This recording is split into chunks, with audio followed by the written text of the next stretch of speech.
todos e todas, sejam bem-vindos, bem-vindas, acolhidos, acolhidas à nossa roda de conversa.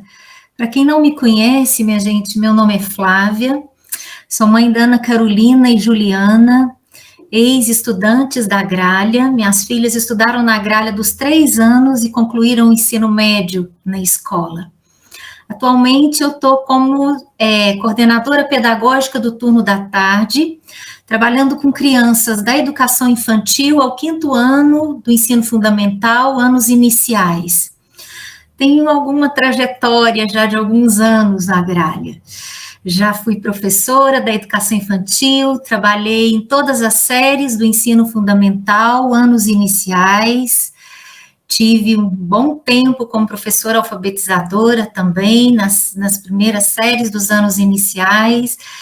Trabalhei também como diretora da escola de fevereiro de 2006 até agora, fevereiro de 2021. Tive também várias gestões da escola como membro da diretoria da associação, como diretora pedagógica e também como vice-presidente da associação. Ainda atuo também na rede pública municipal de ensino de Lavras há 24 anos, a qual eu tenho muito orgulho da realidade da educação brasileira. Bom, então vamos lá. É preciso ter esperança, mas esperança do verbo esperançar. Porque tem gente que tem esperança do verbo esperar. Esperança do verbo esperar não é esperança, é espera. Esperançar é se levantar. Esperançar é ir atrás. Esperançar é não desistir. Esperançar é lutar adiante. Esperançar é juntar-se com outros para fazer de outro jeito. Paulo Freire. E é isso que a Gralha tem feito no decorrer de todos esses anos. Ir adiante, não desistir, ir atrás, se levantar. Com essas palavras de Paulo Freire, eu abro então a nossa roda de conversa.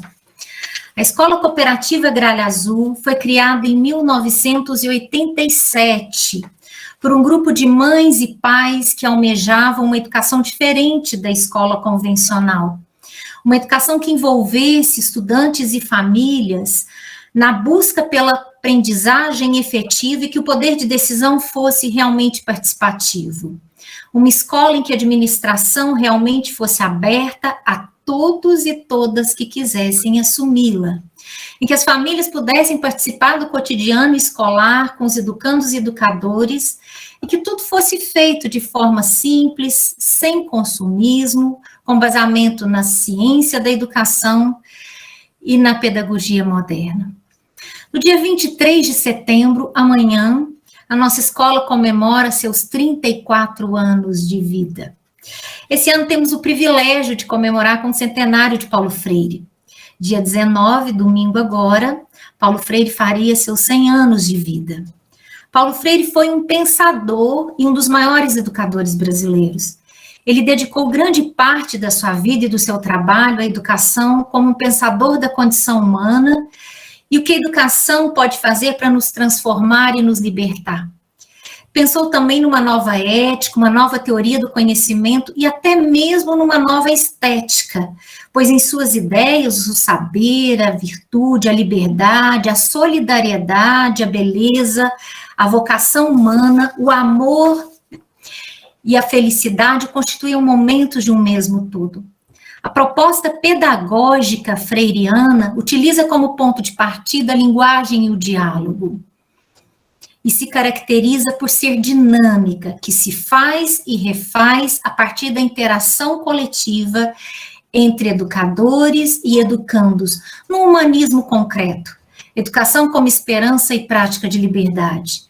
Considerado o maior educador do século XX, Paulo Freire é a expressão do compromisso com a justiça e a humanização.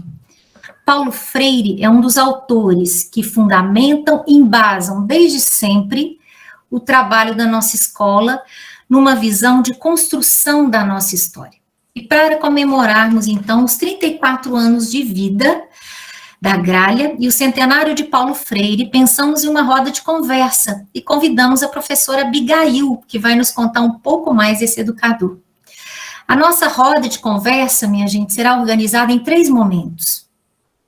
Primeiro momento, a professora Abigail vai ter sua palavra. Em seguida, trarei alguns pontos para reflexão, em que momentos a nossa prática, ela vai ao encontro de Paulo Freire, e para finalizar, a palavra estará aberta para considerações, complementações que queiram fazer, ok? Sobre a professora Abigail Emília Bracarense. Começou a lecionar aos 17 anos numa pré-escola em Belo Horizonte, quando ainda estava no 2º ano do curso normal, hoje curso de magistério em nível médio. Percorreu todas as etapas, graus de ensino primário, ginasial, ensino médio e superior, incluindo cursos de pós-graduação e especialização. No total, atuou por 45 anos entre sala de aula e gestão da educação básica superior. Graduada em pedagogia, todos os seus cursos em nível de pós-graduação tiveram por foco a gestão educacional. Aprendeu a gostar de Paulo Freire desde as primeiras notícias sobre ele, ainda na ditadura militar, desde as primeiras leituras de seus escritos. Ela o conheceu pessoalmente logo que voltou do exílio, em 1982. Daí em frente, além de ler e estudar suas obras, mantiveram diálogos quando de sua presença em seminários promovidos pelas escolas que dirigiu em Uberaba e Uberlândia, alguns em parceria com outra escola da cidade de Uberaba. Em Uberaba, além do magistério, foi diretora da Escola Polivalente da Faculdade de Educação, essa última pertencente às Faculdades Integradas São Tomás de Aquino das Irmãs Dominicanas. Além disso, exerceu também a direção da Superintendência Regional de Ensino.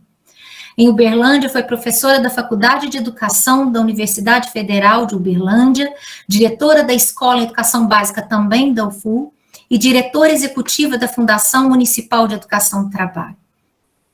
2 outras atividades participaram da sua formação cidadã, ambas inspiradas em muito no que aprendeu com Paulo Freire, atuação na área de direitos humanos e cidadania em Uberaba, e mais recentemente em trabalho voluntário de cursinho pré-universitário, voltado preferencialmente para alunos de escolas públicas da periferia em Varginha. Professora Abigail, seja muito bem-vinda, sinta-se acolhida, com a palavra. Boa noite. Em primeiro lugar, agradecer essa honraria de vir conversar com o pessoal da Escola Gralha Azul. Eu tenho 2 motivos para, assim, estar muito feliz de estar com vocês hoje. Em primeiro lugar, eu sou de Lavras. Nasci em Lavras, a família dos meus pais São João del Rei e Lavras, circulando entre essas cidades. Adoro Lavras, adoro o jardim, para filosofar, sentar, conversar e ver o que há de bonito nesse mundo, né? Aí, então, eu tenho muito prazer de ter essa chance de estar falando com o pessoal aí de Lavras. Acho a UFLA, conheço muitas universidades, assim, tanto por participação, às vezes em congresso, em seminário, em reuniões, quando eu era diretora da Escola de Educação Básica da Universidade, lá em Uberlândia, a gente tinha muito entrosamento, muitos encontros, às vezes, com o pessoal de outras universidades, então eu conheço muitas universidades e já fiz curso em muitas universidades nesse Brasil. Mas bonita igual a UFA, hein, gente? Agora, eu não vou ficar nessa de só falar que é bonita. Competente, um espaço privilegiado de pesquisa e que muito exemplo dá para outras universidades no nosso país. Então, isso tudo me enche de muito orgulho e de muito contentamento de estar aqui hoje. E um outro motivo da alegria de estar com vocês da Gralha Azul é que amanhã, quando a Gralha Azul faz aniversário, 34 anos, meu filho faria aniversário também. Ele já se encontra noutra dimensão, mas é um motivo muito, assim, gostoso de eu sentir que a Gralha Azul tem quase a mesma idade que o meu filho teria se tivesse vivo e faz aniversário no mesmo dia. Então, existem muitas coisas que têm a ver com Paulo Freire nesse nosso encontro aqui hoje. Porque uma das palavras-chave do Paulo Freire, em tudo que ele fazia, nos ensinava ou conversava conosco, era a questão da amorosidade.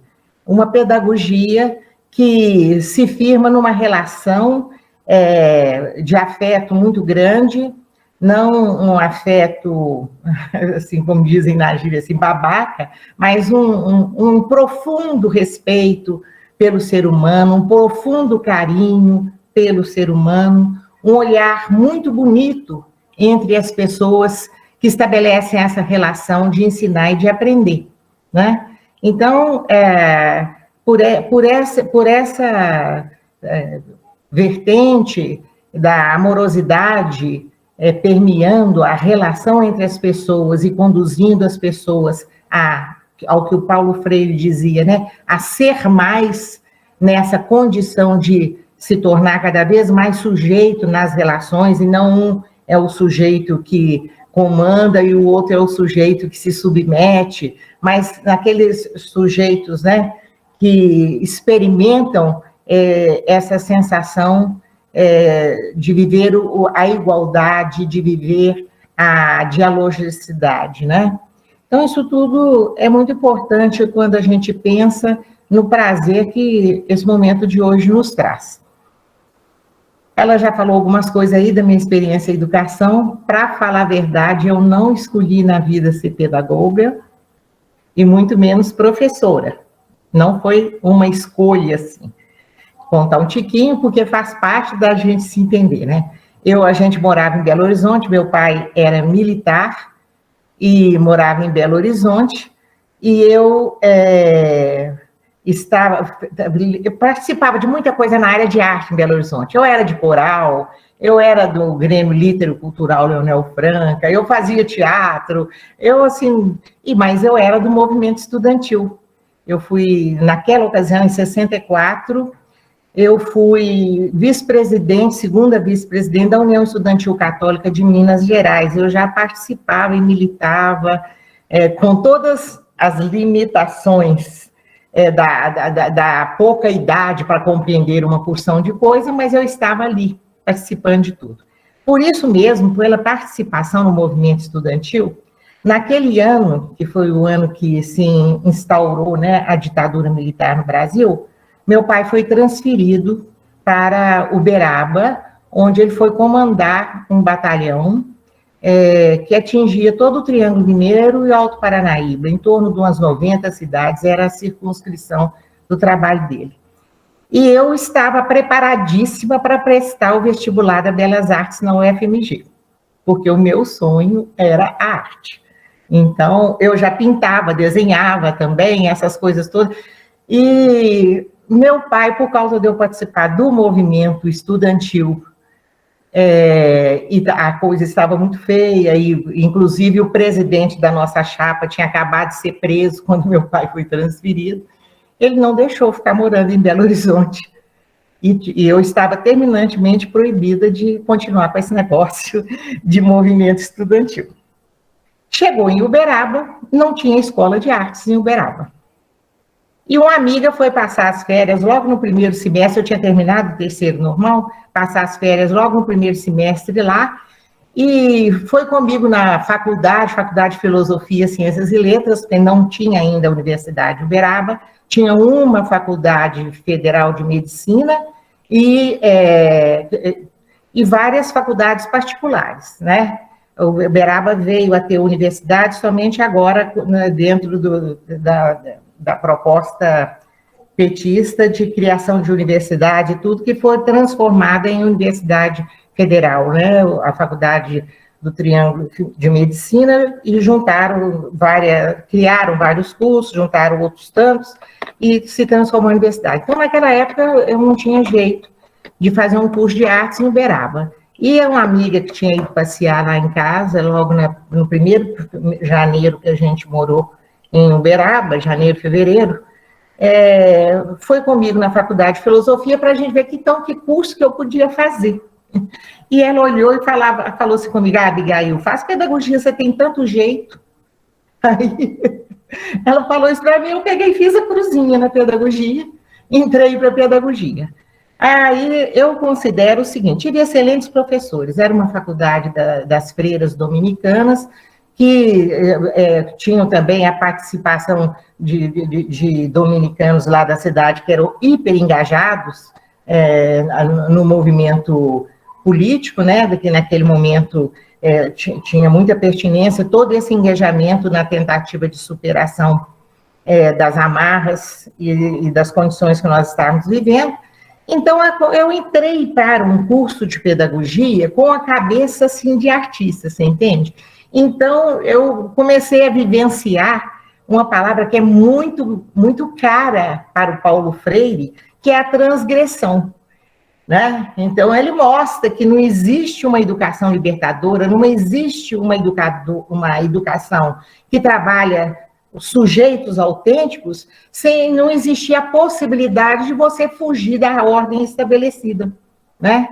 Então, aí eu não concordava com certos métodos, eu não concordava com isso, eu não concordava com aquilo, e quando meu pai assustou, eu já estava outra vez vice-presidente do Centro de Estudos Pedagógicos e também chefe de um departamento no diretório acadêmico da faculdade. Mas ele assustou, eu já estava metida nisso. Eu vivenciei uma situação muito peculiar, que foi tudo quanto é livro que eu pegava para ler, para fazer trabalho, eu discutir com meus colegas, nós ficávamos lá no porão de casa estudando e fazendo trabalho, meu pai escutava as coisas e ele estava profundamente sofrido e decepcionado, porque eu era uma tendência comunista, entre aspas, na cabeça dele. Ao mesmo tempo, dentro da universidade, eu nem sei como que eu consegui virar vice-presidente do Centro de Estudo Pedagógico, diretora de um departamento no diretório e tudo, nem sei como que eu cheguei.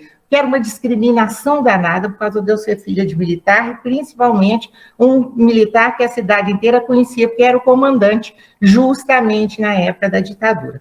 Então, eu fiquei nessa encruzilhada, e foi ótimo, porque quando você está numa situação de conflito, quando você está numa situação, você se sente rejeitado aqui, rejeitado, discriminado, faz aqui e ali, e por um motivo aqui, por outro motivo oposto ali, você passa a exercer uma coisa que para o Paulo Freire também é muito singular.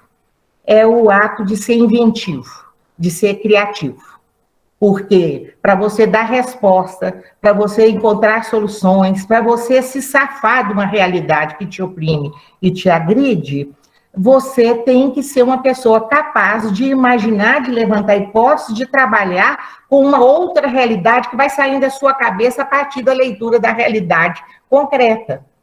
Então, assim, no meu entender, eu fui vivenciando uma porção de coisas do Paulo Freire que eu ainda não conhecia, porque os primeiros escritos que eu li do Paulo Freire, eu já estava no terceiro ano, naquela época era regime anual, no terceiro ano da faculdade, quando eu li os primeiros escritos do Paulo Freire.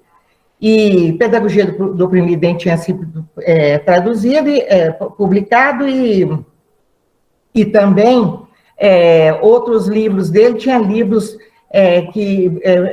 publicados no exterior, e as coisas naquela época não eram igual hoje, para a gente ter acesso à informação, conseguir textos, conseguir livros, etc. Né?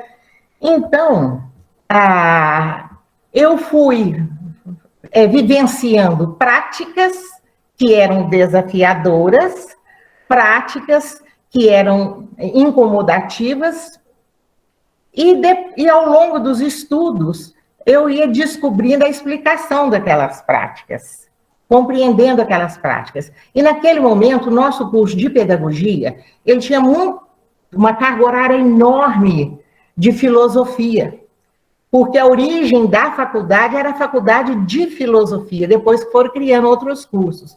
Então, tinha uma carga horária muito grande de história da filosofia, filosofia da educação, introdução à filosofia, filosofia disso, daquilo, né?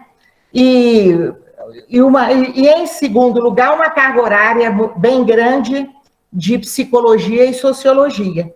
O que, graças a Deus, por esses primeiros passos da própria faculdade onde eu estava estudando, ela não era uma faculdade tecnicista, onde prevaleceria questões mais de técnicas de ensino e de didática, disso e daquilo. Então, assim, isso foi tudo assim, engrenando muito bem, porque um curso de pedagogia com uma alta carga horária de estudos de filosofia e sociologia, por exemplo, história da educação, nós tínhamos uma carga horária enorme de história da educação.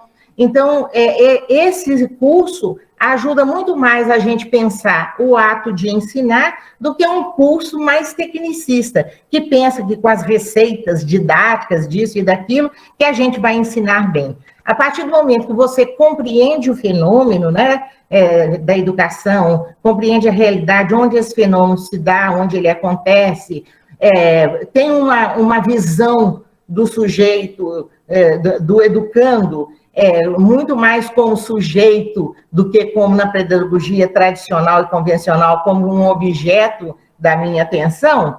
Então, nesse contexto, você vai se formando de uma maneira bem mais sólida em termos dos processos que nós precisamos desenvolver para sermos capazes de nos tornarmos bons educadores. Quando eu falo bons educadores aqui, no sentido assim, educadores que trabalham com a compreensão do processo, sabendo criar nesse processo, né? E não apenas repetir as coisas que estão prescritas pelas convenções estabelecidas.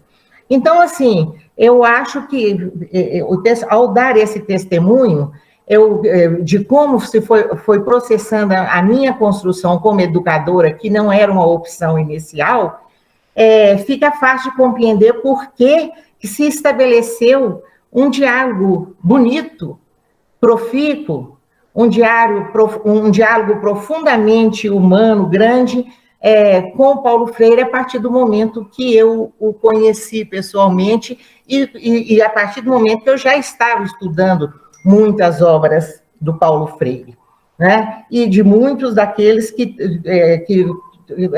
de outros autores, outros pensadores, tanto brasileiros como do exterior, que tinham convergências com o que o Paulo Freire nos ensinou, né? E como que isso aconteceu, esse conhecimento? Eu dirigi uma escola, na ocasião, a Escola Polivalente Uberaba, que foi uma das 10 primeiras escolas, das escolas polivalentes que foram implantadas em Minas.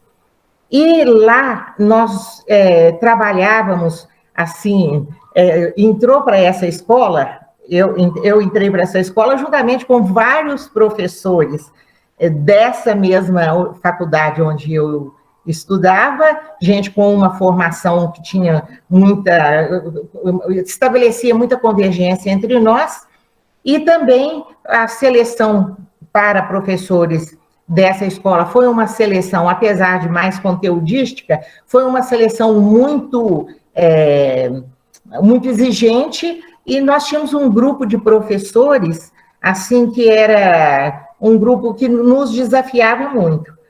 A coisa importante que eu acho no processo educativo enquanto educadores, enquanto dirigentes, né, no processo educacional, a gente não ter medo do desafio que aluno, pai ou professor traz para a gente, né? Às vezes a gente, em nome de uma harmonia, que a escola tradicional cuida muito disso, de existir uma harmonia ali dentro, etc. e tal, nós passamos por cima de uma série de coisas que nos proporcionaria a condição de sermos mais, como seres humanos e como seres aprendentes, e, né, como seres que constroem conhecimento e não apenas memorizam ou assimilam o conhecimento que já está pronto e elaborado.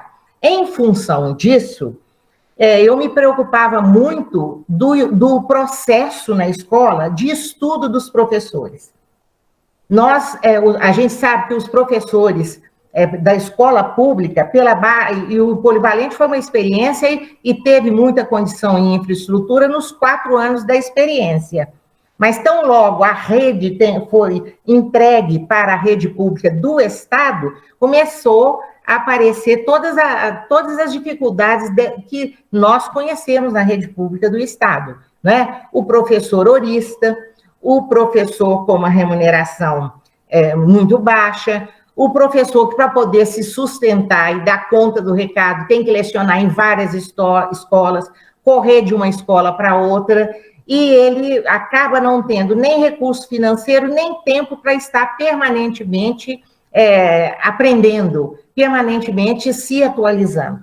Então, um dos compromissos que eu fiz com, assim, primeiro na minha cabeça, mas depois isso foi tudo discutido e decidido no grupo da escola, foi com essa formação continuada do professor.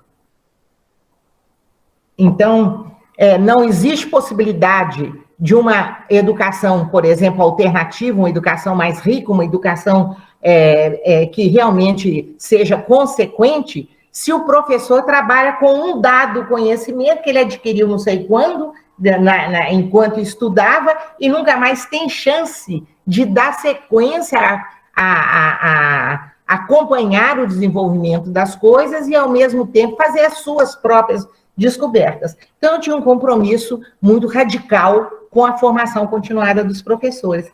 E nós organizamos os SEDES dentro das escolas, círculos de estudos docentes. E esse ciclo de estudos docente da nossa escola, durante muito tempo, nós conseguimos manter isso, acontecia um seminário de 2 em 2 meses. E, pela Caixa Escolar, decidia-se qual seria a temática dos 4 seminários ao longo do ano. Pela Caixa Escolar, nós adquiríamos referências bibliográficas para serem postas na mão dos professores, para serem lidas e discutidas em cada área antes de cada seminário, geralmente articulado com aquele seminário. E quando Paulo Freire voltou do exílio e eu peguei o jornal, a Folha de São Paulo, e li que ele tinha voltado e que ele estava morando em São Paulo e tudo, eu falei, vou descobrir esse Paulo Freire. E eu pensei o seguinte, bom, não dava tempo ele estar dentro de uma universidade pública ainda, porque tem a burocracia para, ainda que não tivesse com as normas de hoje, mas tem aquela burocracia para entrar numa universidade pública, né? Então, o que eu fiz? Bom, ele era muito católico, a Igreja Católica, o pessoal, nessa época eu já mexia com a teologia da libertação, a Igreja Católica tem lá grande PUC, né, que a gente vivia lendo as coisas de lá, eu vou tentar falar na PUC para eu descobrir esse professor. E liguei na PUC, mas de medo deles não darem confiança, uma professora do interior, né, e que não sei o que tem, perguntar, o Paulo Freire está trabalhando aí? Eu falei, isso não vai dar certo. Eu liguei e falei assim, por favor, me passa para a sala do professor Paulo Freire. Arrisquei. E a moça passou, você entendeu? Aí, tudo bem. Conversei com ele, contei para ele dos nossos seminários, contei que naquele ano a nossa série de 4 seminários iria chamar Dimensões de uma Pedagogia Alternativa, e que eu estava calculando que nada melhor do que ele para estar conosco. Porque outro compromisso que eu tinha com os professores, além de insistir em fazer essa formação, proporcionar essa formação continuada, porque eu vejo muito diretor, mal entrou para a escola, quer construir quadra, fazer isso, não estou desfazendo, porque isso não tem sentido, não. Mas eu falo assim, não, eu tenho que trabalhar a preciosidade grande que é o professor, porque o nosso aluno será grande, o nosso aluno será isso, será aquilo, etc., se ele entrar em diálogo com alguém que responda às expectativas dele. Então, eu não posso deixar um professor, daqui não sei quantos anos, já está desatualizado, porque ele trabalha feito burro de carga, sem ter tempo para ler um livro, sem ter dinheiro para comprar um livro, para fazer um curso fora, etc. e tal. Então, contei isso tudo para o Paulo Freire, ele ficou encantado, gostou, falou, só estou admirado com aquele tom do sotaque nordestino, que eu não sei imitar, só estou admirada de uma escola pública está me chamando, mas tudo bem, tudo acontece. Aí fizemos o combinado. Ele só fez uma exigência para ir a Uberaba participar dos nossos seminários. Só uma. Professora, não quis, primeiro falou que não quis cobrar nada de nós e tudo, só que eu queria saber de vocês se vocês têm jeito de garantir a ida da Elza comigo, que era a mulher dele. Tem, isso assim. Eu estava sem saber como que ia fazer arrumar dinheiro para pagar a passagem de avião dele, mas na hora eu falei, tem sim, pode trazer a dona Elza, etc. e tal. Sentei com a diretora da outra escola, que era minha colega, e falei, nós vamos ter que dar conta de 2 passagens de avião ida e volta. Ela falou, mas por quê?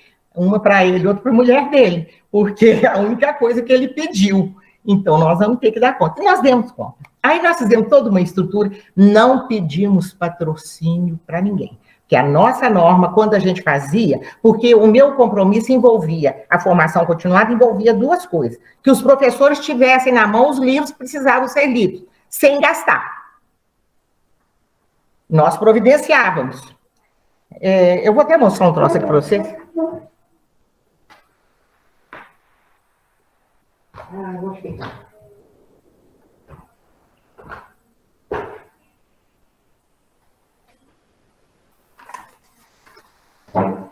Está mais perto do que eu estou pensando. Só para vocês terem ideia, eu estou escrevendo um livro sobre essa escola. Aqui eu peguei um folheto aqui, ó, desse seminário. Depois, eu não sei se eu não sou boa nessa parte de tecnologia, né? Aí, aqui estão os livros que nós adquirimos para esse primeiro, ó. Isso aqui tudo foi livro que nós adquirimos. Adquirimos e para qual área, muito democraticamente, qual área ia ler o quê? Entendeu? E fazíamos, assim, dentro da escola, o debate dos livros, né? Fazíamos o debate dos livros antes do palestrante chegar lá. Para poder, eu falava, ó, eu não quero ver professor nenhum daqui falando bobagem, tem que estar por dentro das coisas. E a gente comprava os livros, os professores liam, debatíamos nas áreas de estudo, né? E para depois com o palestrante. E é a outra coisa que eu ficava pensando, como que eu vou motivar o professor, que a gente sabe da rede pública, professor correndo de não sei quantas escolas, aquelas dificuldades todas que a gente já enumerou, para poder querer ficar estudando uma temática que não é o conteúdo propriamente dito, ele está treinando, dar melhor um ensino sobre equação, ou sobre isso, sobre aquilo, ou na biologia, ou na língua estrangeira, não se reduz a dar uma técnica de ensino. Como é que eu vou fazer o professor gostar de filosofar? Por quê? Pensar o ato educativo, pensar a escola, pensar o aluno, pensar, compreender a realidade para poder planejar, envolve eu tomar gosto por ser capaz de pensar, de filosofar. Aí eu falei, um jeito de motivar, porque naquela época era tudo muito mais difícil do que agora, é conversar sempre com os autores. Foi aí que nós levamos a nossa escola. Só neste ano que eu achei na minha papelada, porque eu não tenho isso dos arquivos, assim, igual todo mundo hoje tem, né, no computador. Eu tenho as caixas arquivo com um monte de coisa guardada, que até hoje eu guardo, né? Esse aqui foi um seminário, esse foi o de 82 que eu queria dar exemplo para vocês. Então, nós vamos levar gente que o professor vai ter vontade de conhecer. Vontade de perguntar alguma coisa. Vontade, porque tudo depende do desejo. Tudo depende do desejo. Então, aí nós levamos só nesse ano, anota aí, Paulo Freire, Miguel Arroyo, teve um dos seminários foi sobre a ideologia, mulher e... não sei se era mulher e libertação, uma coisa assim, e educação, Irede Cardoso, Rabá Benacuche, lá da Federal de Santa Catarina, Moacir Gadotti, depois nós levamos Trachtenberg, e assim, ia um anarquista, ia um mais romântico, ia um outro mais... Mas a gente foi levando esse pessoal todo para discutir. Então, assim, eu achava assim, o contato com os grandes pensadores da educação no Brasil, Neidson Rodrigues, um mais nosso aí, para falar um que a gente levava também, o contato direto com essas pessoas, a discussão com eles, a colocação para eles dos nossos problemas e ver o que eles nos ajudavam a pensar, eu achava isso fundamental e funcionou. Os professores gostavam muito e participavam de todos os seminários e dos pré-seminários, que eram os debates nas áreas. Então, foi assim que o Paulo Freire chegou lá e ele criou uma ligação tão grande com Uberaba, a partir das nossas duas escolas, essa outra minha colega, porque eu dirigi uma escola pública e dirigi a Faculdade de Educação das Irmãs, que a essas alturas já tinha formado e já estava lecionando e dirigindo lá. E essa minha amiga dirigia outra escola pública e dirigia lá nessas faculdades integradas das freiras, também ela dirigia o Instituto de Ciências Sociais. E nós duas juntamos as duas escolas, as duas instituições de ensino superior, e movíamos montanha e fizemos isso tudo. O forte da nossa escola foi a formação continuada dos professores, né? Tem a ver com Paulo Freire? Tem. Porque para o Freire não fala da teoria aqui e da prática ali. Paulo Freire trabalha com o conceito de praxis, que é a prática pensada. Então, os nossos questionários, os nossos seminários, tinha depois os questionários de avaliação, etc., algumas coisas de ordem prática, de horário, de organização, disso, daquilo, mas, sobretudo, a discussão da prática a partir daquelas coisas que ficaram daquele seminário. E, no final do ano, a gente formou um grupo que construiu um grande texto pensando a educação. Lá na nossa escola e na outra escola nossa parceira, a Giovana vai conhecer a Escola Nossa Senhora da Abadia, que a Dedê era diretora. Eu até estou trazendo a Dedê aqui a semana que vem, trazendo assim, uma roda de conversa para a gente discutir educação e democracia numa live que o nosso grupo Esquerda Varginha vai promover a semana que vem.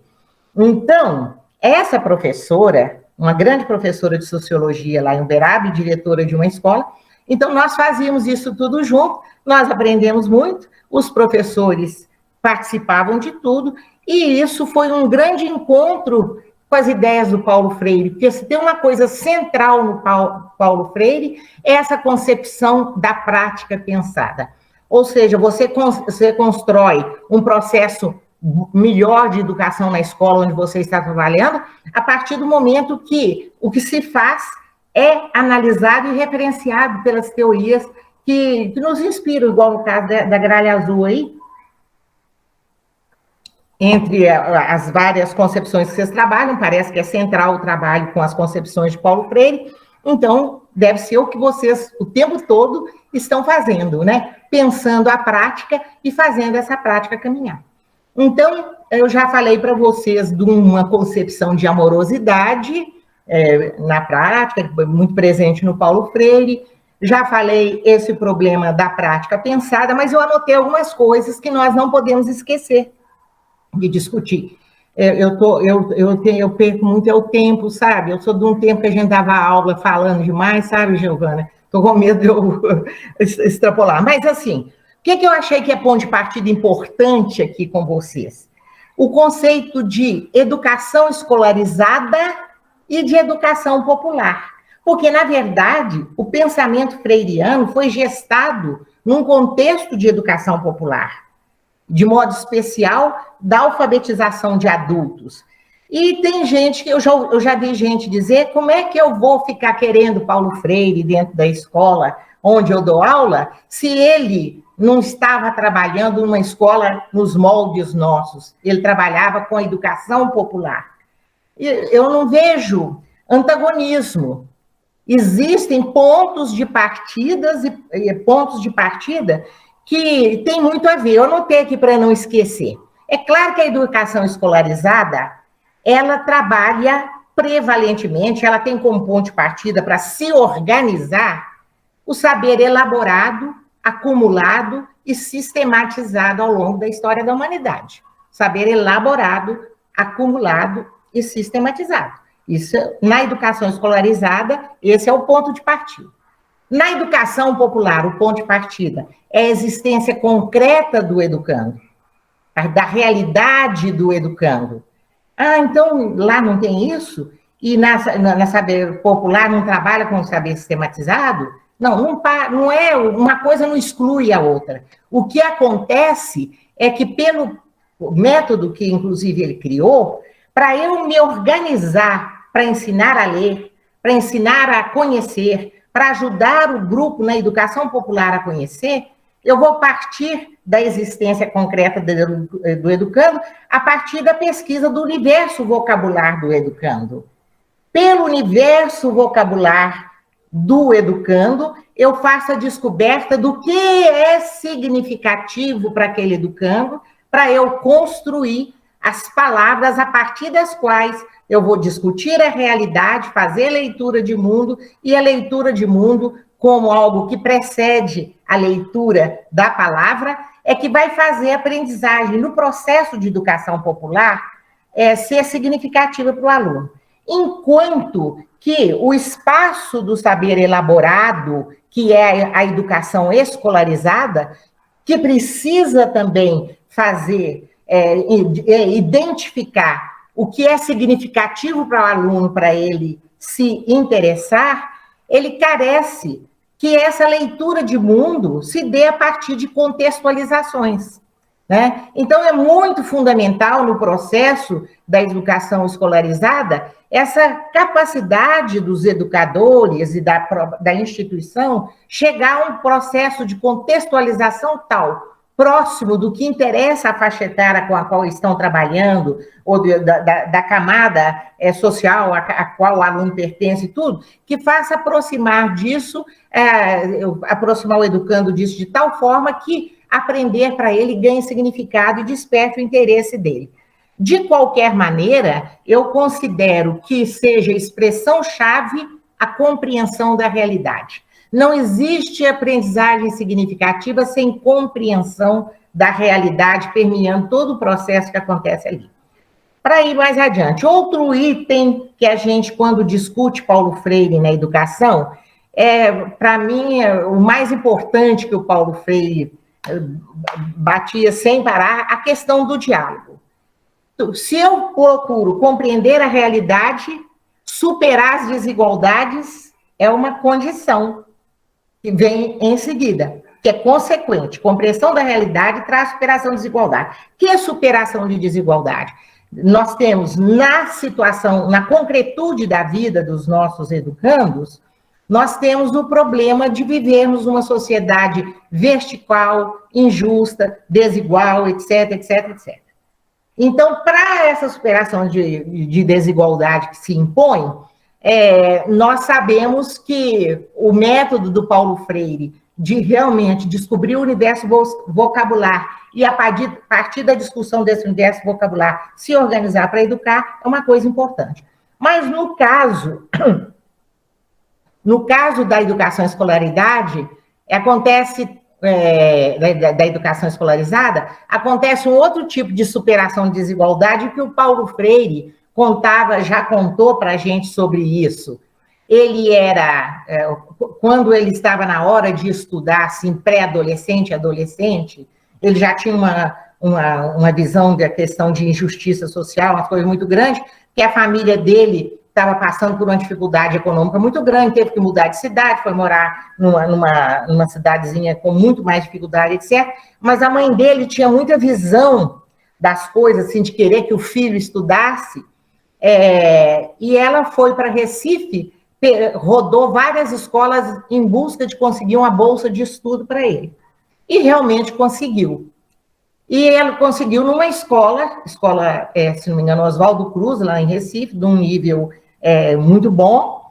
E nessa escola, os meninos tinham uma condição de origem, em termos de origem social, boa e um nível cultural bom, etc.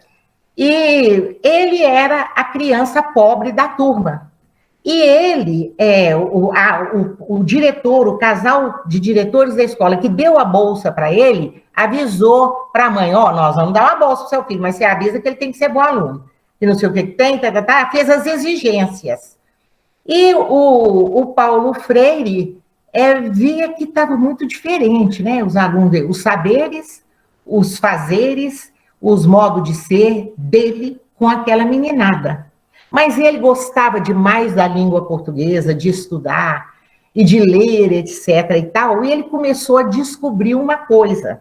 Ele começou a descobrir que os meninos tinha hora que estava com dúvida em alguma coisa, de escrever uma palavra, ou de o significado de uma palavra, ou de saber alguma coisa, e ficava aquela dúvida ali, não tinha Google na hora, né, na época, e ficava aquela dúvida, e os meninos, assim, procurando, e ele viu que ele sabia explicar. Virou, mexeu, ele dava conta da explicação. Quando ele percebeu que para ele ser aceito pelo grupo, ele tinha que saber mais que o grupo? Estudou mais ainda. E ele era o bambambam. Bam, bam. Os meninos todos, ele foi ficando incluído. Os meninos todos se aproximavam e o buscavam porque ele detinha o saber. Ele sabia, ele estudava, ele se preparava. Então, a superação de desigualdade para uns, no plano material, para ele foi a partir do conhecimento. Foi a partir do conhecimento. Então, em pouco tempo, ele já era amigo dos meninos da turma, ele se sentia inicialmente inferiorizado pela roupa, por isso ou por aquilo. Mas, quando ele viu que a arma que ele tinha era aquela, ele se preparava de tal forma que os meninos precisavam, os colegas precisavam tirar dúvida com ele. Então, a superação de desigualdade não é só quando a gente está pensando no plano material dos meninos que não tem casa para morar, que não tem livro, que passa fome, isso aqui não. Existe também uma outra situação que pode acontecer na educação, no caso da educação escolarizada. Então, o que ajuda a estabelecer mais horizontalidade e superar a verticalidade da nossa sociedade? A verticalidade concreta que distancia e hierarquiza as pessoas em relação umas às outras, e também aquela verticalidade do acesso à cultura e do acesso ao conhecimento, né? E, então, essa é uma outra noção que fundamentou muito a proposta do Paulo Freire de uma educação libertadora. A educação libertadora vai ser aquela que é contrário de um processo de adaptação.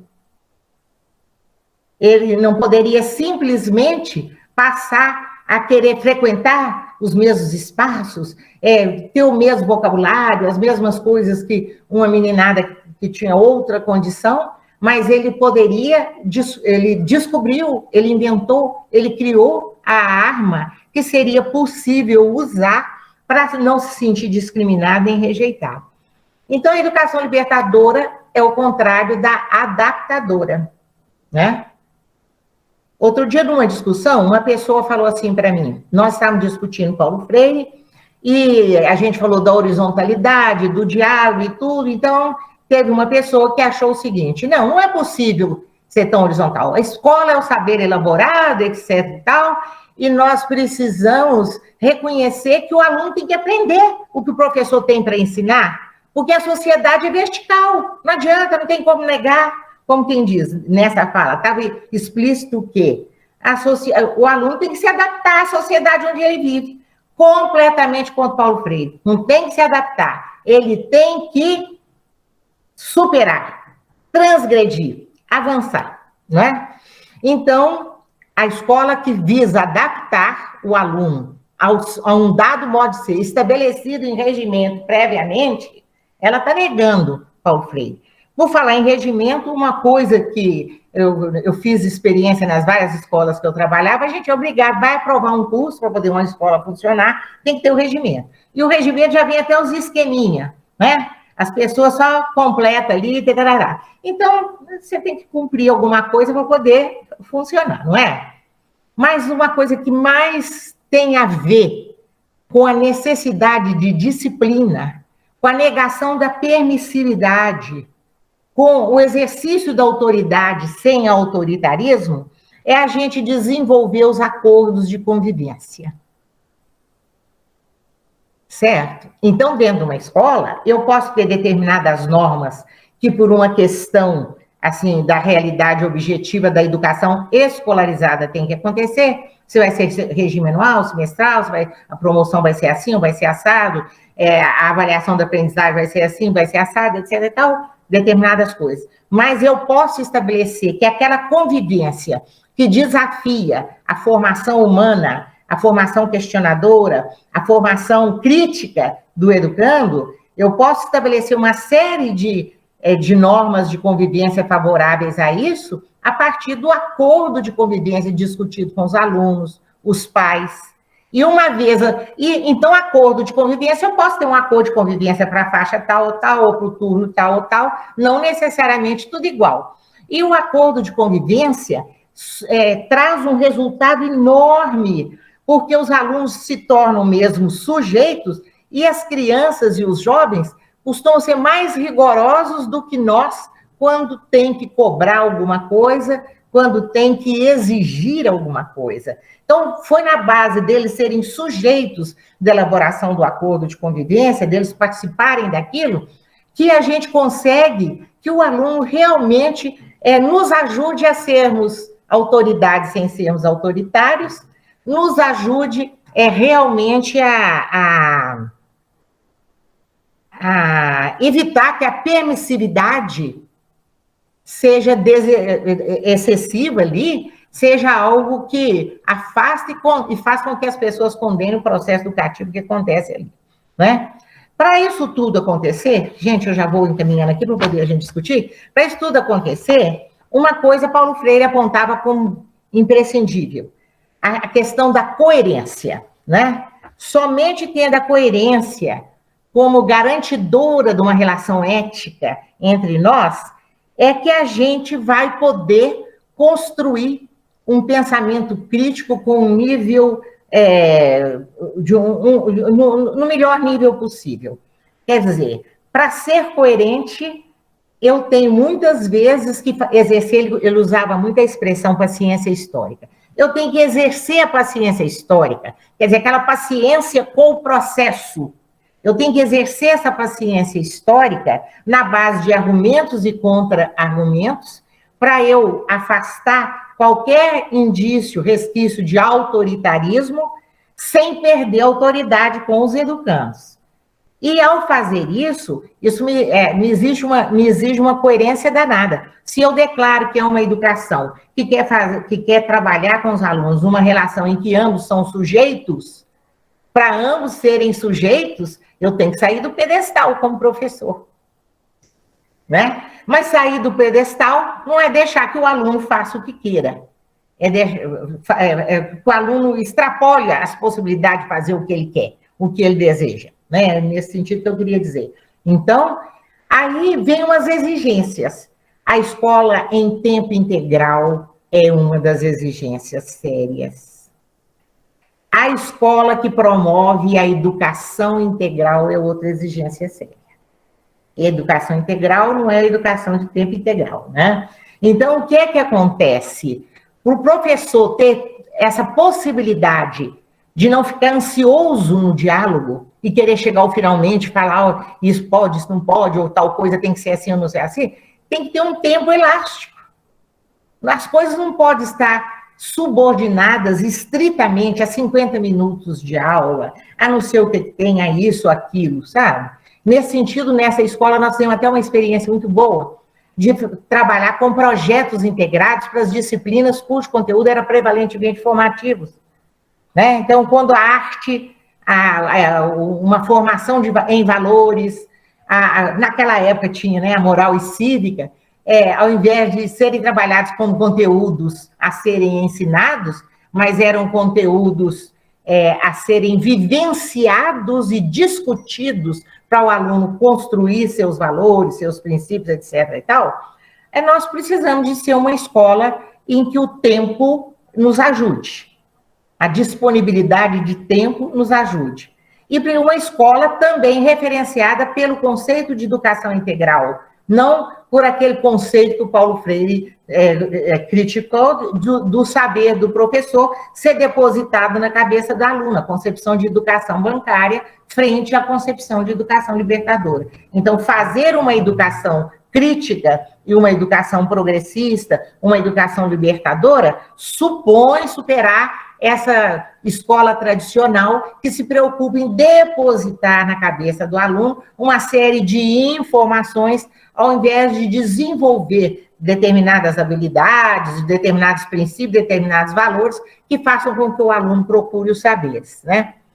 Então, nesse tipo de escola, que é uma escola da criticidade, que é formar o pensamento crítico, aquele pensamento capaz de desvelar, descobrir, distinguir, ver o que está por trás das coisas e, sobretudo, um pensamento que seja capaz de inventar e de criar. Porque o pensamento crítico, quando chega no auge, ele dá margem para a pessoa criar, para a pessoa inventar, né?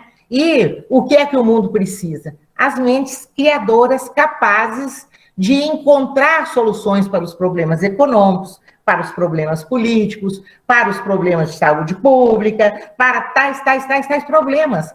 Nós não vamos ter cidadãos capazes de encontrar alternativas e de avançar nas alternativas já existentes se não houver aquele olhar crítico sobre a realidade. O que é o olhar crítico? É o que desmonta tudo, que debocha de tudo, que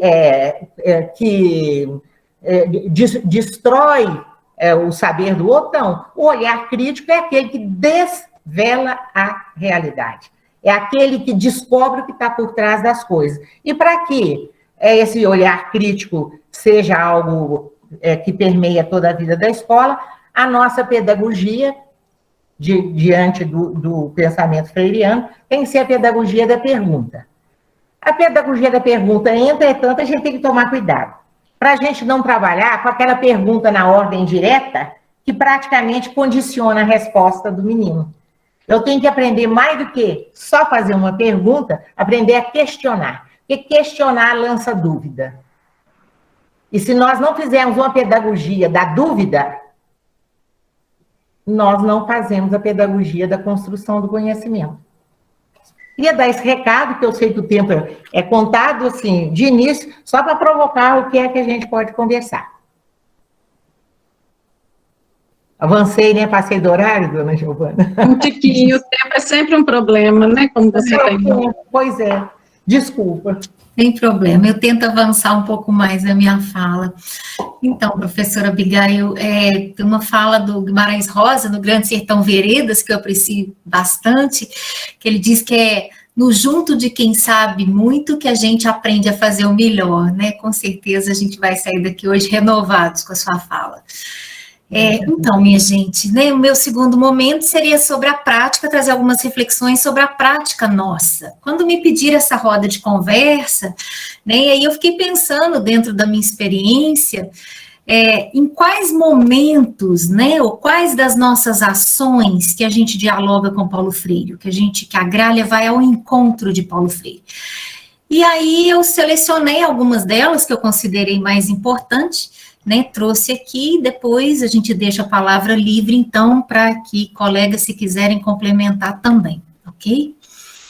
Vamos lá. Em que momentos que a Gralha se encontra, então, com Paulo Freire? O primeiro deles, que me pareceu bastante pertinente, eu vou trazer a fala do Paulo Freire e, em seguida, parte da nossa prática, ou da nossa estrutura, ou da nossa organização enquanto instituição escolar, tá bom?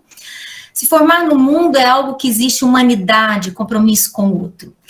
Desde que a Gralha foi criada, uma das preocupações primeiras ou constantes da Gralha era sempre com o ser humano, o respeito ao ritmo próprio de aprendizado e desenvolvimento da criança e do adolescente. Então, as nossas salas, né, elas são organizadas para atender no máximo 12 estudantes. E, na verdade, né, nosso espaço é uma chácara que foi adaptada a uma escola, então nem todas as salas comportam esse número. Então, nós temos salas com 8, com 7, com 6, o que viabiliza financeiramente para a associação. Mas esse número de estudantes por turma, ele nos permite enxergar a criança ou adolescente enquanto um ser humano e não enquanto um número a mais, nem enquanto 25 ou 26 da chamada, mas realmente é aquele ser humano. E a gente entende que isso é um compromisso com o outro. Um outro item que eu destacaria, né, querer bem, uma das falas dele, querer bem aos educandos e educandas. Um dos cuidados que a gente tem, que a gente mantém constantemente, esse incentivo a um convívio harmonioso, né, entre todos, né, entre funcionários, entre educandos e educadores, né, harmonioso e respeitoso, né, não só da própria turma, mas diferentes turmas também, com diferentes faixas etárias. Então, as interações, né, que a gente promove em espaços diversos, em atividades diversas, é nesse sentido também de construção dessa relação afetuosa, dessa relação harmoniosa, né? Nós tivemos uma experiência, não só, né, nós temos o hábito, né, trazendo para nossa prática, os cartões que são confeccionados de aniversário para os aniversariantes, não só em épocas festivas, né, mas também em épocas de perda, em situações de doença, em situações de morte. Nós tivemos mais recentemente o falecimento do esposo da nossa secretária, né, e nós pedimos então que as crianças e adolescentes fizessem um cartão para que a gente pudesse encaminhar para ela, no sentido, né, de algum acolhimento, algum aconchego por parte da escola. Interessantíssimo, assim, a sensibilidade das nossas crianças e adolescentes, né, na escrita desse cartão. Lindo, gente, belíssimo, né? Na verdade, eu encaminhei só os das crianças, os adolescentes ainda estavam fazendo ainda, e ela ficou bem emocionada mesmo com a fala das crianças, né? Que profundidade, né? Que sensibilidade das crianças. E a gente entende que são nesses pequenos detalhes, né, que a gente vai construindo essa relação mesmo de afeto, que é uma relação que fica construída de forma sólida, né? Estudantes, ainda destacando esse querer bem aos estudantes, né, se assentam um ao lado do outro, e não um atrás do outro, né, quer dizer, é para que um possa ver o outro de frente, né, que possa haver realmente essa interação entre o aprendizado, né, favorecendo melhor essa interação e esse encontro. Um terceiro ponto que eu destacaria, educação como prática de esperança e liberdade. Formar é muito mais que treinar no desempenho das destrezas. A leitura do mundo, ela precede a leitura da palavra. A base para a construção do conhecimento é o apoio da realidade vivida. Na gralha, crianças e os adolescentes, eles constroem conhecimento através de atividades variadas, incluindo produções artísticas com desenhos, pinturas, modelagem, jardinagem. Hoje nós tivemos uma experiência de jardinagem na escola, culinária, entre outros. Compreendemos que esse é um processo mais abrangente em que há possibilidade dessa construção de conhecimento. A importância, né, que a gente percebe das brincadeiras livres ou das brincadeiras dirigidas, especialmente das crianças que estão muito próximas à fase de alfabetização. É fundamental que a criança construa, né, o nível conceitual dela antes que ela passe por um processo de codificar ou de decodificação. Tá? É o que ele coloca da importância da palavra, né, a palavra antes realmente de aprender as letras. E para nós a gente percebe essa necessidade também. O estudante aprende, gente, se fala, faz, pensa, não necessariamente nessa ordem, né, num espaço de prazer e envolvimento pelos estudos e aprendizagem. Então, a nossa rotina, ela se organiza pela ação. Um quarto ponto que eu destacaria, ensino que se pauta na pedagogia da autonomia, constrói um outro tipo de prática educativa e de ensino oposto à educação bancária.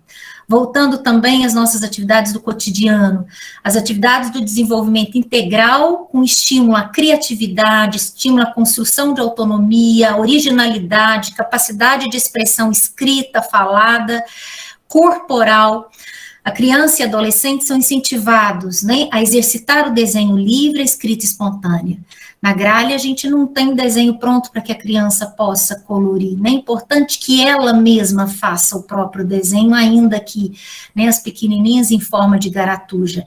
O desenho é a expressão do sentimento, da escrita, do desejo de se comunicar de uma forma ou outra.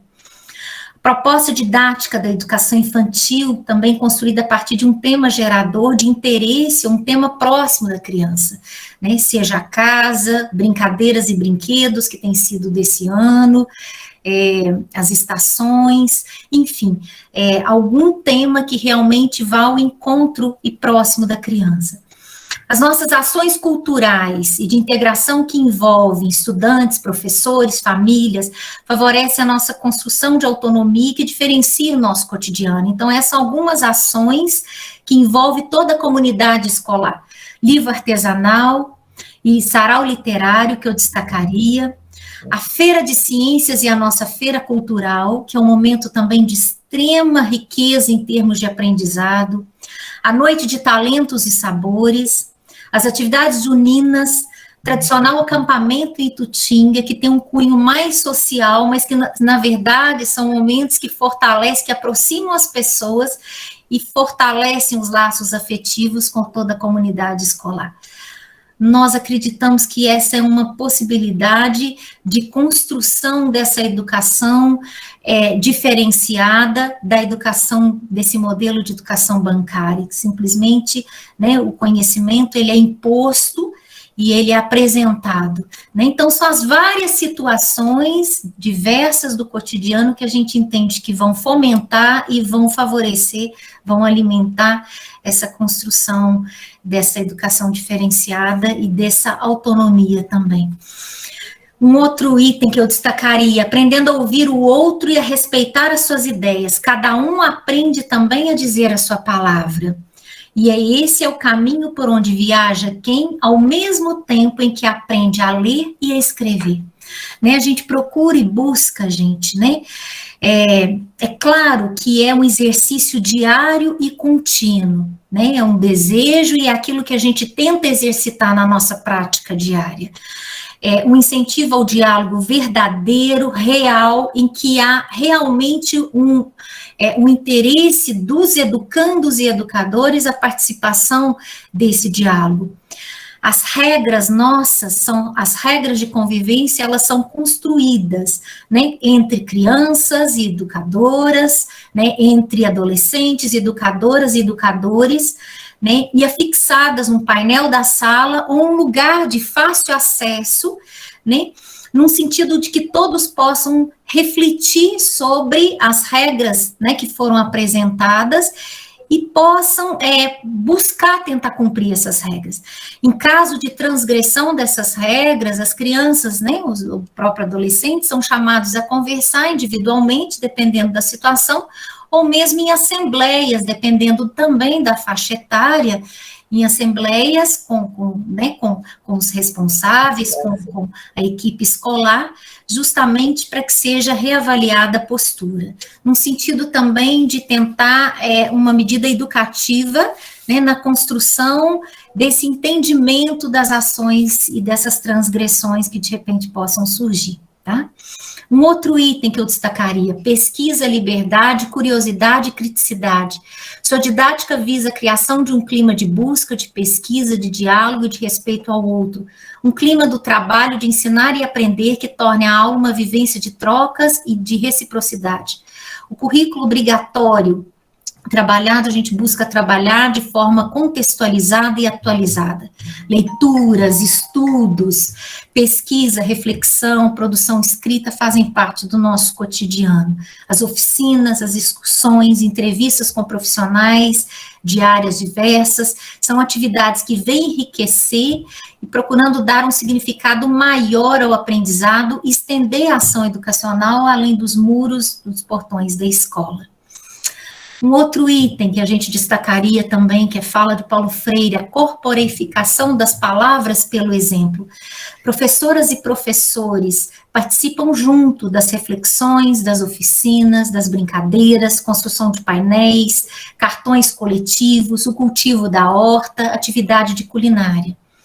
Famílias participam e são convidadas a participarem ativamente também das excursões, da contação de histórias, entrevistas, orientações para projeto de ciências, feira cultural e entre outros. Um outro item também, aceitação do novo e rejeição de qualquer forma de discriminação. Cordialidade e afeto com que as crianças e adolescentes acolhem as famílias e estudantes novatos.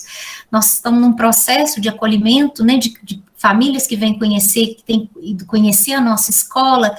Curioso e interessante a forma como as nossas crianças, eu falo das nossas crianças, que é o contato que eu tenho no turno da tarde, como as nossas crianças acolhem, né, bem, acenam para as famílias, né, porque eu procuro mostrar os espaços da escola, acenam para as famílias, cumprimentam, acolhem as crianças que visitam a escola sugerem que volte, sugerem que fique na escola. Então, é uma forma que a gente entende de estar sendo construída uma relação sólida de laços humanos e afetivos. Atividade de interação, Como a gente já falou, as oficinas variadas com várias faixas etárias, as atividades de educação física também, que acontecem com faixas etárias diferenciadas, as brincadeiras livres durante o recreio, horário de chegada e saída da escola. Um cuidado com os idosos, também portadores de deficiência, respeito às diferenças. A escola já realizou em anos anteriores excursões e atividades foram realizadas ao asilo, à casa do vovô, Senave, Eterna Misericórdia, buscando, né, apresentar para os adolescentes a realidade da vida. Um outro item que eu destacaria, o educando exerce papel ativo no processo de aprendizagem, interagindo com o professor. O planejamento coletivo das atividades, atividade de recorte, colagem, construções com sucatas, elementos da natureza, músicas, poesias, atividades que também permeiam e fazem parte da nossa rotina. O estudante produz, ouve, fala, registra, né, e compartilha e socializa o que foi feito, tá? Reflexão crítica da nossa prática, processo de avaliação diário, contínuo e diversificado, não temos período ou data de prova, a nossa avaliação ela é diária e ela é contínua, apresentando ou trazendo subsídios para os professores repensarem a sua prática. As crianças também avaliam oralmente as excursões, as atividades que fizerem, a partir do 4º ano, no ensino fundamental, anos iniciais, elas já iniciam um processo de autoavaliação escrita. Entendemos que as reflexões coletivas também são momentos de aprendizado de valores, como empatia, generosidade, a tolerância, a cooperação, o cuidado com o outro, com o espaço, com a natureza. Trabalhamos valores que a gente acredita que realmente eles favorecem a construção de um mundo, de uma sociedade mais humana. Nas palavras do professor Lucimar, o nosso diretor fundador da escola, se não tivermos a solidez individual, em grupo, vamos nos perder. À medida que eu conheço, eu caminho. A sociedade que queremos, nós temos que construí-la. Um penúltimo item, minha gente, tomada de consciência, decisões e ações coletivas. A merenda na escola ela é coletiva, procurando uma alimentação mais saudável, sem distinção de cardápio. O material escolar adquirido também usado coletivamente, priorizando materiais de custo mais acessível, que possam ser recicláveis. Mobiliário organizado com mesas e cadeiras ao redor das mesas. E as nossas ações, elas têm significado. Quando eu uso rascunho, por exemplo, eu me alimento de quê? De simplicidade, do cuidado com o ambiente. Quando eu uso o caderno de um ano para o outro, muito comum nas aulas de arte, com a Vera, é a continuidade. A colagem representa para nós o ressignificado, um novo sinal. Tarefas de limpeza da sala e organização do seu espaço. O que significa? Um cuidado com o espaço de trabalho, um cuidado com o ambiente, um respeito à funcionária que trabalha na limpeza da escola. E por fim, minha gente, Paulo Freire sempre foi uma pessoa amorosamente atenta à natureza. Plantas e animais acompanharam sempre suas imagens e memórias. Nosso espaço físico é uma chácara, como eu havia falado, a chácara oferece um ambiente agradável, com árvores frutíferas, flores, jardins, hortas, um parquinho, salas arejadas, tanque de areia e um belíssimo ipê amarelo. Esse espaço físico, ele sugere um ambiente saudável, cooperativo e alegre para o aprendizado. Também nas palavras do Lucimar, a gralha azul, ela não privilegia nenhuma confissão religiosa. Pratica religiosidade presente no ser humano e na sua relação com a natureza, com o ambiente vital e com o mundo. Um ambiente onde buscamos fomentar o nosso cotidiano, as relações humanas de acolhimento e cordialidade. Afinal, gente, eu acredito que flores e pessoas precisam de cuidado. Agora a palavra está aberta, tá? Para complementações, considerações, dúvidas, colegas, educadores e educadoras, se quiserem completar aí algo que eu tenha falado não muito claramente, ou que ainda precise de ser complementado, sintam-se à vontade.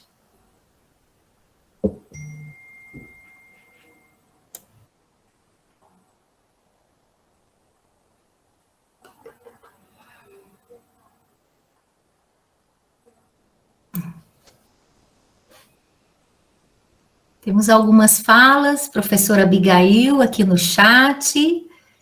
Oh, Abigail, como sempre, fala brilhante, muito nos acrescenta, obrigada. Essa fala da Ângela. Marcela, quanta saudade desses momentos especiais. Acredito que sejam momentos da gralha, né, Marcela, que a gente está retomando agora com as nossas atividades presenciais. Carolina, muitas saudades. Nessa época teríamos o acampamento, com certeza. As crianças lembraram do acampamento essa semana. Carolina, maravilhoso. Flávia, obrigada. Fiquei emocionada aqui, reconhecendo cada pedacinho da escola nas reflexões. A Jane, como não amar a gralha azul. Verônica, que momento lindo, enriquecedor, gratidão, honra e prazer em participar. Gratidão é nossa. Algo, pessoal, que queiram perguntar para a professora Abigail, algo que queiram completar? Eu gostei muito de te ouvir, Flávia, porque é tudo assim, maravilhoso, sabe? Se a gente conversar com algum pessimista por aí, fala, não, isso não é possível, não existe. Mas assim, eu acredito, eu confio, eu sonho com esse tipo de escola. E muitas coisas que você foi falando, foi me lembrando outras tantas, né? Por exemplo, quando você fala do arranjo da sala. Lá na nossa escola, as salas realmente também não eram enfileiradas, era uma escola pública, mas nós arrumávamos as carteiras, tudo em grupo de 4 pessoas, sabe? E naturalmente, era uma escola pública, as nossas turmas não eram turmas pequenas, mas a gente fazia enturmação com um critério bem democrático, por exemplo, porque geralmente no final do ano a gente sabe mais ou menos, né, o nível de aproveitamento dos alunos, mas a gente fazia o fluxograma, formando as turmas do ano seguinte, assim, a gente equilibrava uns 25% daqueles alunos que estavam com um aproveitamento com mais facilidade, etc. E tal, uns 25% de aluno com mais dificuldade e 50% de alunos medianos, para não existir aquilo que nos antigamente existia, de turma adiantada, turma atrasada, essas coisas, porque os meninos logo rotulam, né? E então a gente fazia isso, e além do mais, o professor era trabalhado para aproveitar a condição daqueles meninos que aprendiam mais rapidamente, que tinham mais alguma condição, etc. tal, para ficarem como que apoiadores, monitores nos trabalhos ali na sala de aula, ajudando os outros. Nós fazíamos muito isso, sabe? De vez em quando a gente fazia aquela brincadeira dos papeizinhos coloridos. Gente, hoje vocês vão sentar assim, quem tiver com papelzinho amarelo, com que está de amarelo, que está vermelho, vermelho, que está de azul, para poder misturar mais os meninos, criar aquela possibilidade deles assim se abrirem para conhecer o outro, para não formar aqueles grupinhos, etc. e tal. É tipo coisa que existe muito na dinâmica de grupo, né? O pessoal faz isso às vezes. Então, assim, uma série de coisas do nosso cotidiano, coisas simples, a gente fazia. Esse negócio do aluno sujeito, nós fazíamos diagnóstico para definir metas para o ano seguinte, fizemos algumas vezes, deu muito certo, foi uma delícia, na base de sociodrama. Então, a gente levava naquele turno a escola toda para o pátio coberto, e eram coisas preparadas minutos antes, já chamavam um grupinho, olha, vocês vão lá para a sala tal ensaiar um teatrinho, só pode durar 5 minutos, 10 minutos, sei lá. É um teatrinho que vocês contam para todo mundo que estiver assistindo como é que é a escola na hora do lanche. Porque às vezes a gente estava tendo problemas de disciplina na hora dos meninos irem se alimentarem, aquelas coisas todas. Aí, como que são as aulas de matemática? Esse grupinho vai inventar um teatrinho lá e contar. Como é que são as aulas disso? Como é que é isso? E a gente dava um tema, problema, aí adolescente, porque nós lidávamos nessa época com a antiga quinta ou oitava, pré-adolescente, adolescente, né, vocês já viram. Eles tinham a criatividade danada, inventavam coisas, aí disso participava todo mundo, professores, os funcionários, os especialistas, etc., tal, as crianças, né? Então, eles vinham e encenavam. Depois, os sujeitos que tinham sido representados tinham a palavra.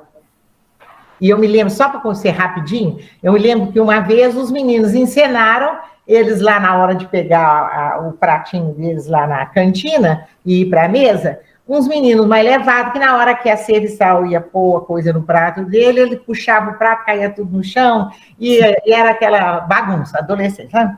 E eles fizeram esse teatrinho. Eu não sabia o que estava acontecendo. A serviçal, o pessoal que trabalhava lá nessa parte, eles, às vezes, tinham medo de reclamar das coisas, as pessoas... Imagina como se fosse hoje, precisando de emprego, as pessoas ficavam tentando contornar coisas, né? Aí, quando aconteceu isso, nós chamamos a dona Aparecida, chamamos as pessoas que tinham aparecido naquele teatrinho e tudo, e falávamos assim, agora fala com os meninos como que vocês sentiram nesse teatrinho que eles fizeram da hora do lanche aqui na escola. E eu lembro que a dona Aparecida chorava e falava assim, Dom Gaio, tudo isso que esses meninos mostraram aí é verdade. Eles faziam isso, reclamou até dos meninos. Eles estão fazendo isso, a pintação toda dos meninos. Mas o que eu posso fazer? Eu sou viúva, eu moro em tal lugar assim, eu tenho tantos filhos para cuidar, eu não posso perder meu emprego, então eu aguento tudo, mas quantas vezes eu já saí daqui chorando?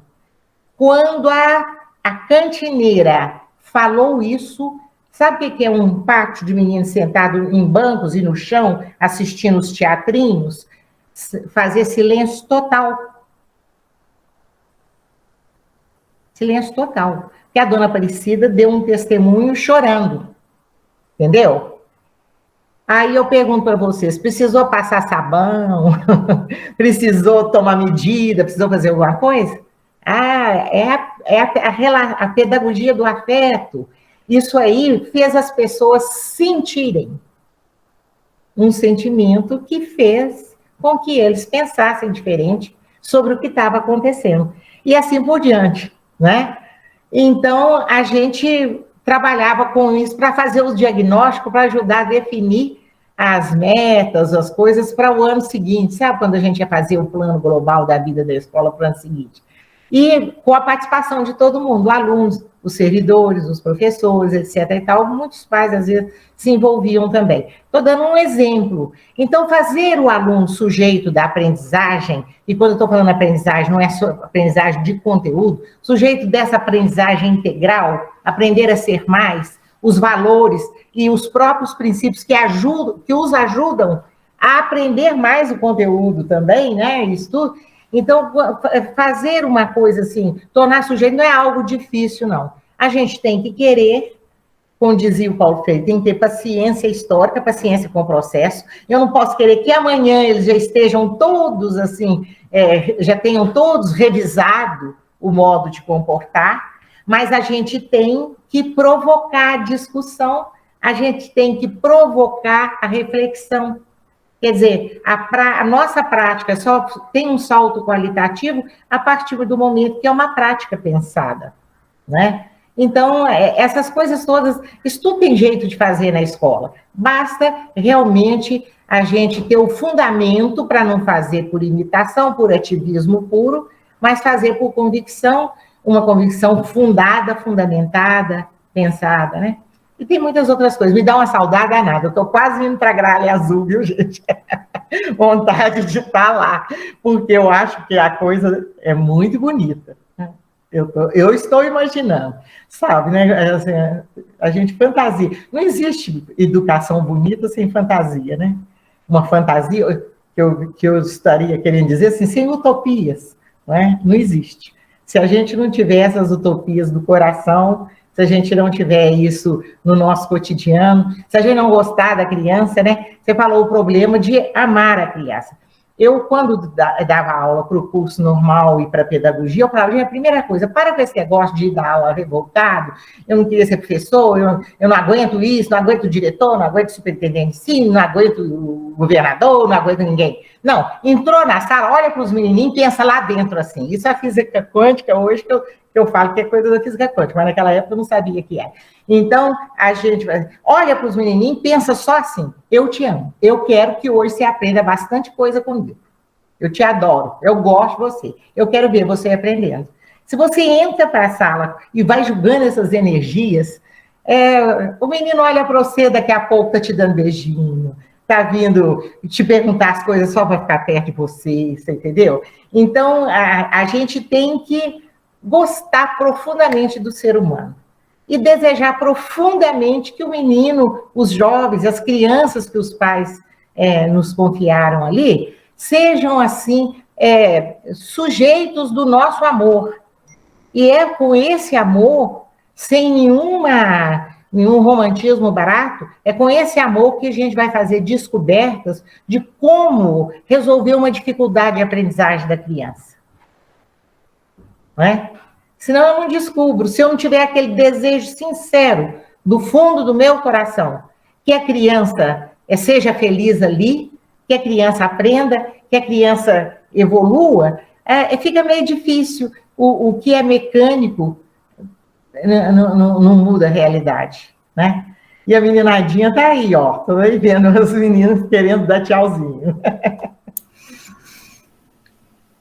Pessoal, pelo avançado da hora, vocês acham que a gente pode concluir? Giovana? Flávia, só queria fazer um comentário rápido. Pois não, Ana. Eu queria só dizer assim, gostei muito das falas, gostei muito da apresentação da professora Abigail, né? Os exemplos que você deu, ligando as duas coisas, as ações na Gralha Azul. Sei que eu estou muito feliz com a minha menina que está estudando lá, né? Eu gosto muito como está sendo tratada e tudo. E queria falar um pouquinho do professor Lucimar Leão da Silveira, que você mencionou. Ele foi meu professor também lá na UFLA, a gente trabalhou junto, ele era do meu departamento, eu era aluna e ele era professor. Então, assim, eu lembro do empenho dele em montar, né, a escola, né, de fazer a escola surgir e tudo, e aí eu estou muito satisfeita de estar lá agora, vendo a Eduarda lá. Então, parabéns aí pelo processo todo, pela aplicação realmente dessa educação mais libertadora. Parabéns. Obrigada. Hoje nós tivemos a grata surpresa de receber o Lucimar na gralha no período da tarde. Eu falei que foi o nosso presente de aniversário. Se eu soubesse, eu tinha ido lá. Ele foi convidado a participar, né, dessa roda de conversa, mas ele falou que não daria garantia da participação, mas que depois ele ia ver a gravação. O Lucimar tinha uma fala que eu achava muito interessante, que ele falava que a grandeza do que se faz na gralha se vê por dentro, né? E é isso que a gente vê, né? Estamos ainda em construção, né? Não estamos prontos, né? Prontas, né? Há muito ainda o que fazer, há muito o que construir, né? Mas o nosso desejo na construção de uma educação mais humana, em que aproxime verdadeiramente as pessoas, é real, né? E é isso que traz solidez para aquilo que a gente faz, né? Podemos encerrar ou ainda alguém quer concluir? Vou aproveitar a deixa da Analice, que a nossa intenção é ainda fazer outra roda de conversa em comemoração a esses aniversários só com o Lucimar, entendeu? Para ele falar desse momento inicial da escola e essa influência do Paulo Freire também, né? Então vamos ver se vai dar certo. Ótimo, ótimo. Podemos fechar? Podemos? Giovana, pode ser? Pessoal, equipe, pode ser? Então, quando eu estava preparando também essa roda, eu me lembrei de uma frase de uma turminha de um quarto ano do ensino fundamental, de alguns anos anteriores, em que eles falavam que a torcida pela vida a gente vai conseguir cooperando. Né? Então, que a gente se mantenha, né, cooperando, né? Agradeço muito, professora Abigail, pela sua valorosa contribuição aqui com a gente. Com certeza vamos sair renovados, né, com um novo aprendizado, um novo olhar, né, em cima das palavras de Paulo Freire. Agradeço, né, as famílias que tiveram presentes conosco, agradeço às minhas colegas e aos meus colegas de trabalho, né, as crianças que estão aí nos bastidores também, né, e que possam vir outras muitas e muitas primaveras, né, outros muitos e muitos anos de história construída, tá bom? E que possamos continuar sonhando, né, gente? Sonhando, plantando e cultivando um mundo melhor, tá bom? Uma boa noite, primaveril para todos e todas nós, tá? E até a próxima.